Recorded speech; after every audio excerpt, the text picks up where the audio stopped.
And you guys have been brilliant all through the week, interacting, commenting through our videos. And yeah, Sim has picked out a number of your comments, and we're going to react to them now. I just did what the the most popular ones for the last few videos. Popular comments. Most popular comments. You guys have always, as always, have been fantastic, sending in your opinions. So this is post obviously the Liverpool game on Wednesday. First one is from Parminder Sangira 4215. He says, or they say, Sim is rubbish, so opinionated, he should leave the show. Ben can find someone better to partner him. Off you go, mate. That's what Parminder says. I shouldn't be so opinionated. Off you go. No more opinions for me. I swear I won't give any more opinions. Just leave now. No. I'm not leaving, mate. You can't get me. I'm not effing leaving. But I won't give any opinions. Just go, mate. You're done here. You're done out here. Once Parminder gives the thumbs down, it's over. Don't have any opinions. So opinionated on a football opinion show. Mad LFC, who's clearly a Liverpool fan, they say 1 foot in the final, LOL. That foot is the only thing you'll put in the final because your team won't be there. Good luck when you play at Anfield in a midweek game with a fired up home crowd. I wouldn't be so sure, my friend. Someone sounds very salty about losing the first leg. And look, it is 1 foot in the final. Whether we get 2 feet in the final is another question. I'm under no illusions how, Liverpool are still the favourites to get into the final. But, yeah, look, we beat you on the day, fair and square. You smashed us in the league. We beat you in the cup. Let's go get this job done. 100%. Yeah, not salty at all, that LFC fan. Michael Yan Dokun 3368. It's Ange Ball out, not Ange out. Tweaks and tactics, and we can be a force. Do you agree with that? Do you want Ange Ball out and not Ange out? I don't want Ange Ball out. I mean, I did want Ange out, and I've said Ange out a couple of weeks ago. We'll get into that, don't worry. Well, if we're going to get into it, then let's not get into this then. Well, what about Ange Ball out? What do you think about it? I mean, just tweaks and tactics, and we can be a force. I think Ange Ball with tweaks. Yeah, I'm up for that. Okay. John G7265 says, Ange is right. This team has developed a lot, but it's masked by results. We may be 12th on the table thanks to a depleted squad, but one cannot dismiss that depleted squad's victories over United City and a full-strength Liverpool. Last year, people were talking about weaknesses and set pieces, and now it never gets a mention. There's been a lot of development, but some are not patient enough to see this project through. This is an exceptional manager playing football that has fans out of their seats. I think I agree in part. I definitely agree that also similar to the point before, I do think that he's been making changes and tweaks, and I think that hasn't been acknowledged because the results haven't been there, and he hasn't been able to get the wins because of that. And so people keep with the narrative, oh, he's only got a plan A, he doesn't change, all these different things, and that's just because we're losing. It's not because he hasn't changed, in my opinion, anyway. But obviously, he got the praise for those changes against Liverpool because we got the win. I also been very consistent in saying that those wins you can't be underestimated how important they've been, especially when we've had the depleted squad. So I agree with that. But on the flip side as well, we are 12th, and that you can't just overlook that. But hopefully, that is a situation that will change. Yeah, but as much as you got to give credit for these results, you got to look at the negatives as well. It's not just all like flowers and roses. We've also had a first team out there and lost to the likes of Crystal Palace and Ipswich. Yeah, I mean Palace aren't a bad side, but yeah, at the time it was their first win. All right. CXV says 9311 says Ben is so much better when he is not soaking. What's soaking? I don't know, probably I reckon he's very sulking, yeah. I mean, S-O-O-K though, isn't not quite, you can't even like say misspelt sulking. Let's see. Soaking, is there a definition? S-O-O-K-I-N-G? to souk, to refuse to smile and be pleasant to people because you are angry or unhappy about something. Souking. God, such a souker. I'm such a souker. That's a new word. Thank you, CXV. But you know what? I agree with this. I am so much better when I'm not souking, but I've been forced to souk. I've been souking big time. Mum agrees. Mum says Ben's so angry. Why is he so angry? He's so souky. Why is Ben always souking? Stop souking. Souker. I agree, mate. I've no doubt about it. I've thrown my toys out the pram over the past month or so, but it's what it is. I wear my heart on my sleeve. When it comes to Tottenham, I'm an emotional person. I'm an emotional wreck sometimes, and it is what it is. It's just what's my love for the club has drawn out of me. Demo0891 says, Ben, just checking, are you still Ange Out? Am I still Ange? Interesting question. Interesting question. I feel like I have, I've gone very hard against Ange over the past. How long has it been now? I think it's been like kind of since the Ipswich game. It's just been going down and down and down. Wolves and down. is when you declared it officially. After Wolves, yeah. But I mean, in terms of my feelings towards Ange, I think it's been evident that it's been getting louder and downward louder. Spiral. In a downward spiral since the Ipswich game, right? Mm-hmm. And it all came to a head after that Wolves game. I think I maintain the fact that even in that time where I was saying Ange Out, that I really like him, I really wished it could work, and I really want him to prove me wrong. So I just want to put it out there. Like, I've always liked the guy, even when I've been talking about Ange. Even I've said to you, like, off camera, like, I just listened to him in a press conference, and like you flip, yeah. And I'm like, I just can't not like this guy. Like, I've always liked him. Don't get me wrong. I just thought and think maybe he might not be the right guy for the football club. But that doesn't mean I don't like the guy. After Wolves, I said Ange Out because of everything I've mentioned in terms of I don't know if he's going to be the guy to take us to the promised land, to be where we want to be. I think the form and the results over the past year have been nowhere near good enough, and that's before the injury crisis. But now I thought we were going to get absolutely battered to Liverpool.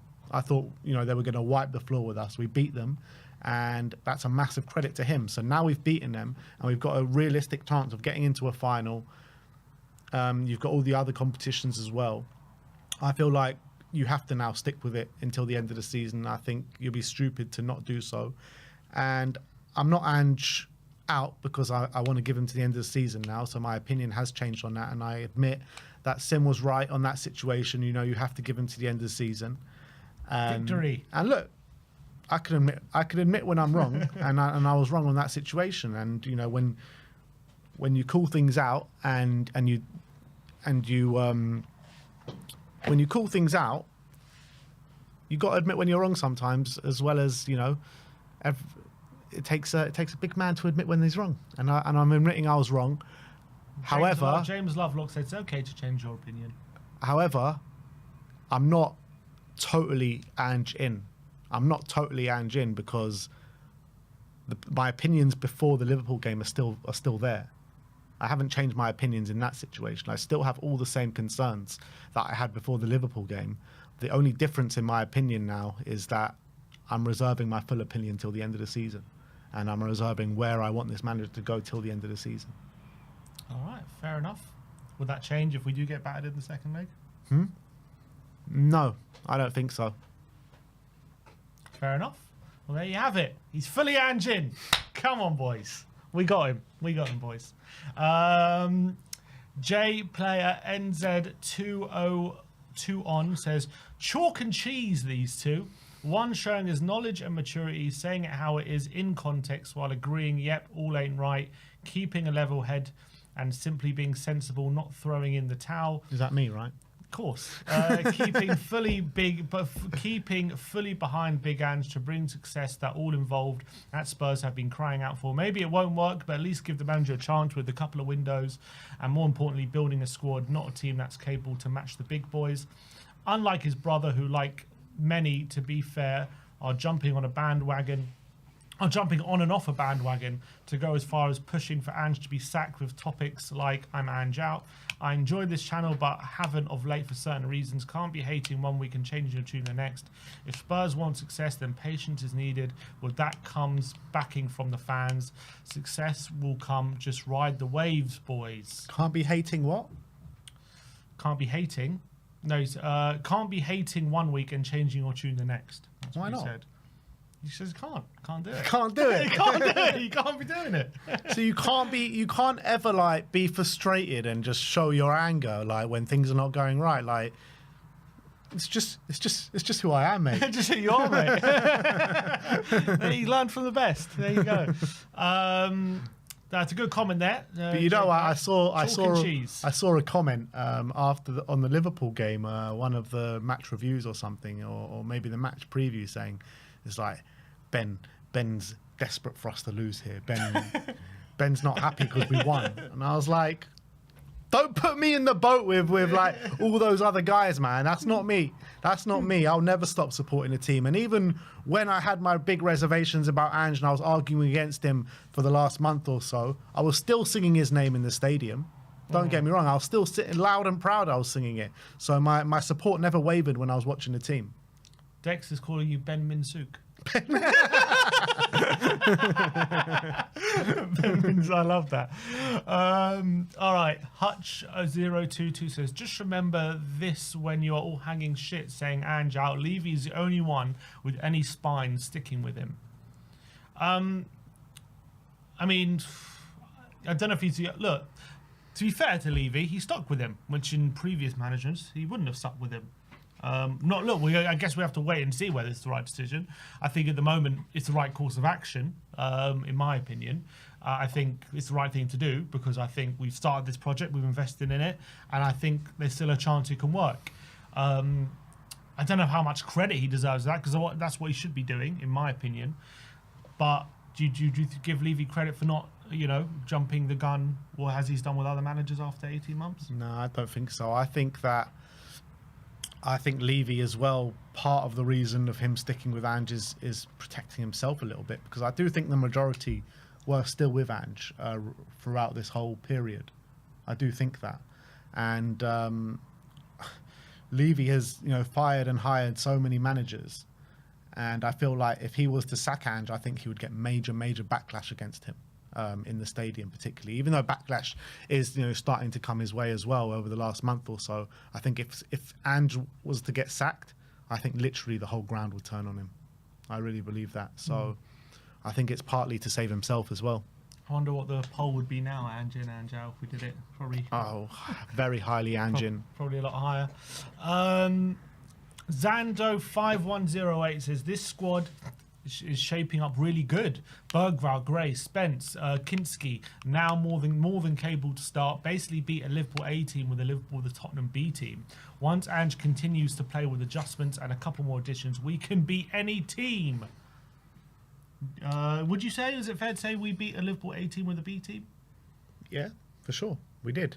We beat a Liverpool A team with a debutant 21-year-old keeper, first time in England from Czech Republic, 18-year-old midfielder at centre-back, Dragusin, who's our backup centre-back on the pitch, Jed Spence, a right-back at left-back, who's not our first-choice right-back even, Pedro Porro, fair enough, he was the only guy in the back line who was a first-choice player. Who was in the midfield? We had Basuma, first-choice player. Basuma, Bergvall and Kulusevski.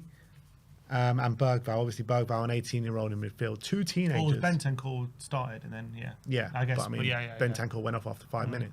Then Brennan Johnson, who's a first-choice player, really. Sonny, who's a first-choice player in Solanke. So I think it was like 5 players out of 11 who are first-choice. In terms of our best 11, though, you could say Sarr could be in there. I guess Lewis. I mean, it's hard to know what. 6 players off, I would say, our first 11. It's half a team. Yeah, it's quite a lot.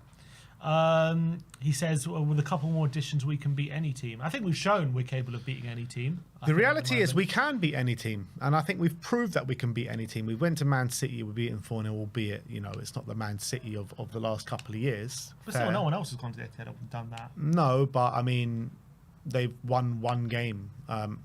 well, before the 2 games that they've just won just now, they like won 1 game in 10 or something crazy like that. So it's clearly not anywhere near the Man City but levels still, to of batter Man them City. like we did is Yeah, still- look, it's impressive, but I don't think it's as impressive as if we would have done it like last season, if Yeah, you know of what course. I mean. Yeah, I hear that. So look, we've beaten a Man City side twice this season. We've beaten Manchester United, which is nowhere near, look, but we've shown that we're capable of putting in performances like last season. We go to the Emirates and draw 2-2 where we really should have won that game. So I think we can on our day beat anyone, even though we haven't maybe shown it to beat the top sides just yet. But I do think we can. It's just about showing that level of consistency. We've just never done that under Ange. And once we do that, and once we get that, that's when I'll fully swing back into Ange in. Just a quick super chat. I think it's probably a good time to read it. It says, maybe the new chairs changed Ben. He's more Oh, you know confident. what?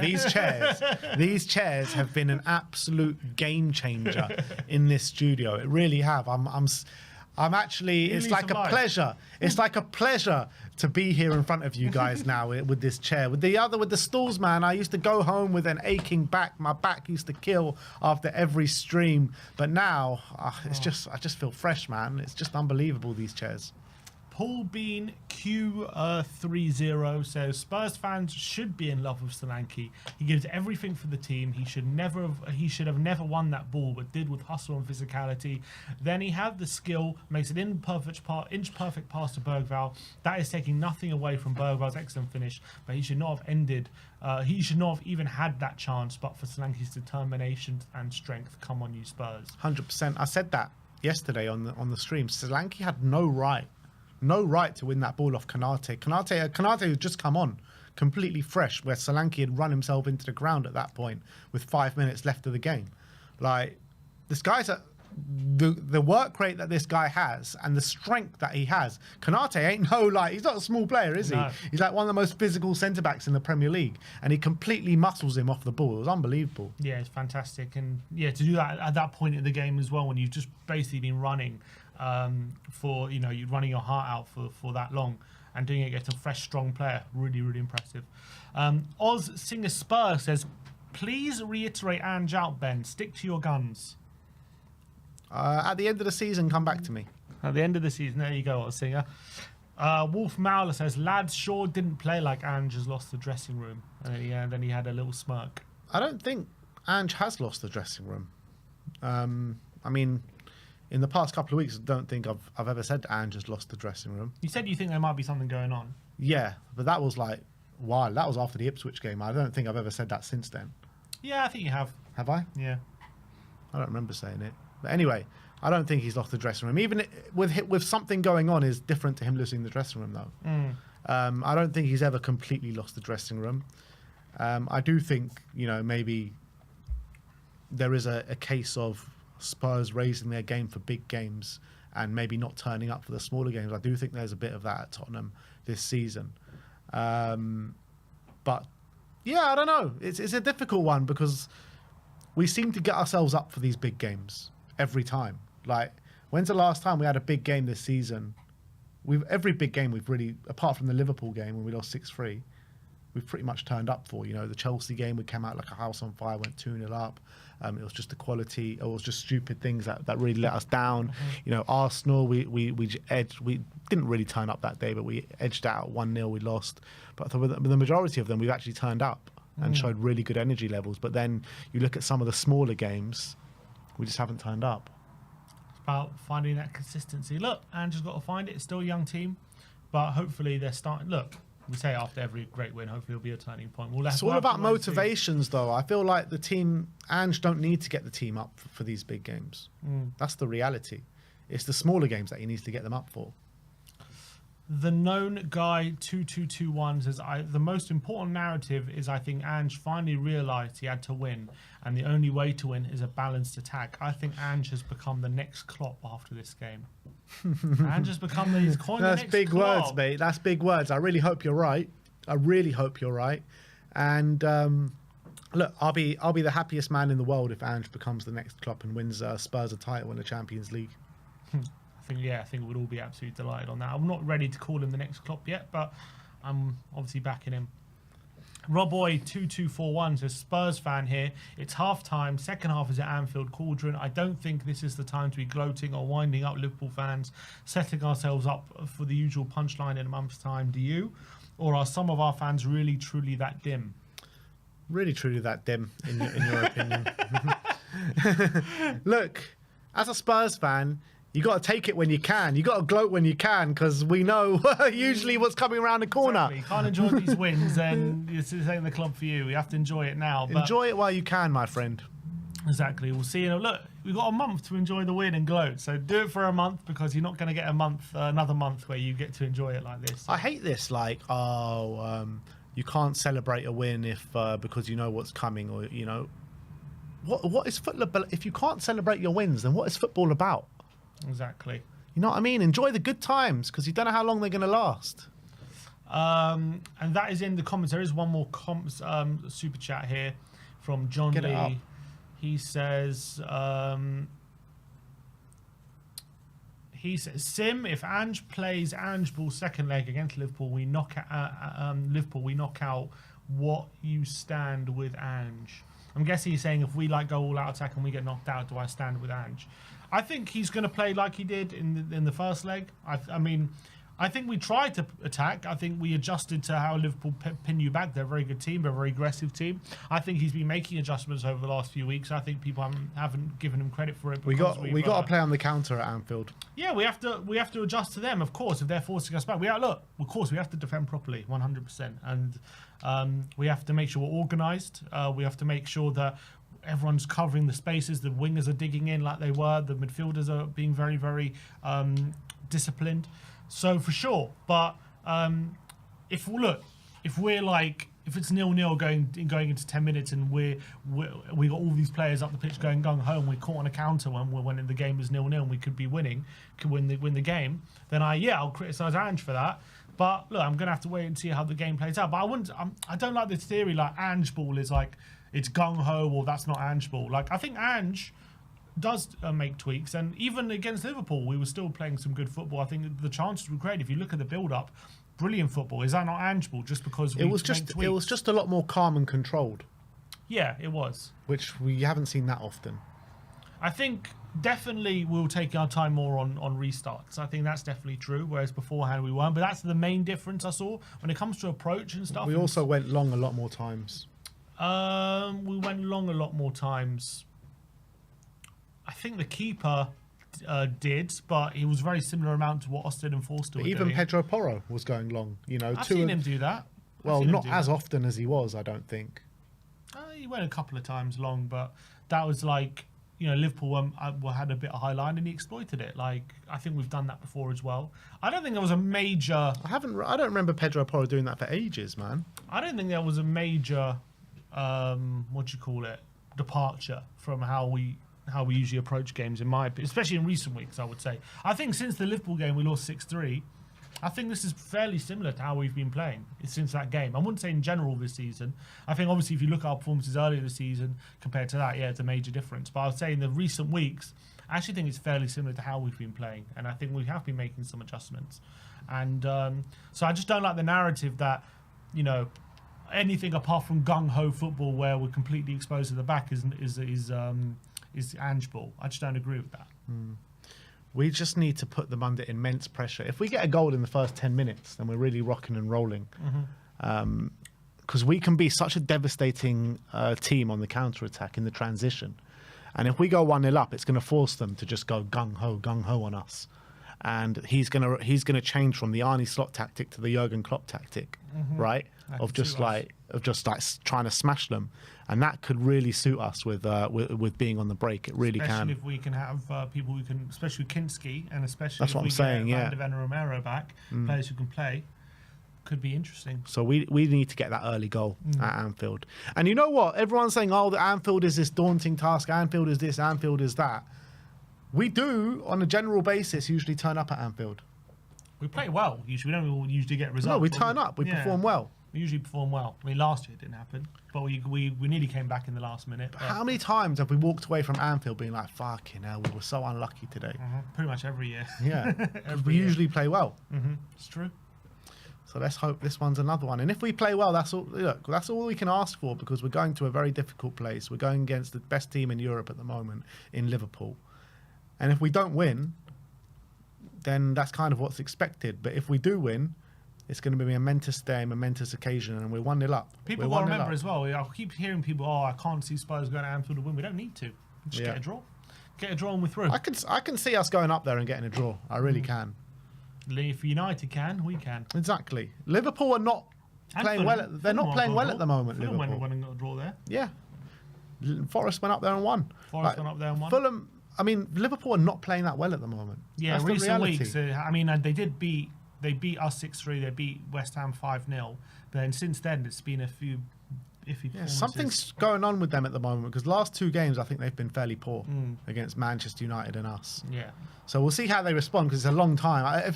It's like, I kind of want this game next week because of the way they're playing. But then on the flip side of that, in a month's time, we do have Van der Ven and Romero back. Yeah. I don't know what I'd prefer. Probably Van der Ven and Romero back. Yeah, but then you they get the chance to get their form back. Well, maybe Salah will be out. I'll have to wait and see. But look, that is the comments.